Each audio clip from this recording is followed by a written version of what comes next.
Penny is one of the most important characters on The Big Bang Theory, but she almost came out entirely different. Played by the flight attendant star Kaley Cuoco, Penny provides more than just entertainment value in the sitcom.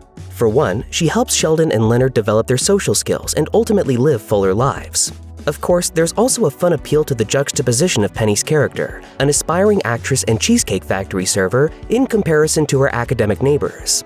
However, that wasn't always the case.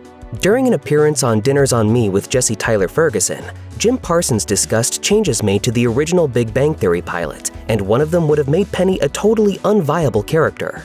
As he said on the podcast, they didn't get the character that Kaley ultimately played right the first time. Penny's character went through numerous rewrites during the pilot episode.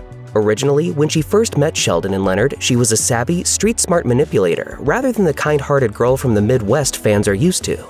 As Parsons elaborated on Dinners on Me, it was done in a much more vicious way. Like in the original pilot, Leonard and Sheldon come across her crying on the corner, boyfriend's dumped her or whatever, and like she kind of lassos in, kind of puts one over on us in order to have a place to stay. From the sounds of it, there wasn't a believable, heartfelt connection between the three main characters, which is ultimately what makes the show work. The show was also supposed to be set on the East Coast, which wouldn't have made sense for Penny as she moved from Nebraska to California to become an actor.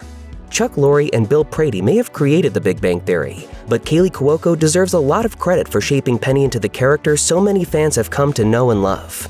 As Prady told Entertainment Weekly, in the first pilot, the female character is kind of rough. She's dangerous in a way and wasn't very nice to the guys.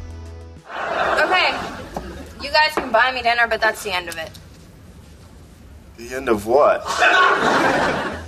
And the test audience who watched that first pilot was not impressed with the original Penny. In fact, they allegedly hated her. The street-smart East Coast version of Penny was actually called Katie, and she was played by a completely different actor. Amanda Walsh, who later ended up working as a writer on Schitt's Creek, had the job of bringing Katie to life, but ultimately, her version of the character just didn't work.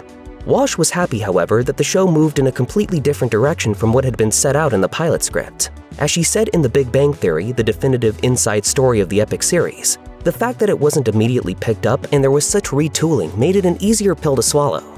While it's easy to wonder what if, there's no denying that The Big Bang Theory would have been a very different series without Cuoco as Penny, and who knows if it would have lasted 12 seasons without her.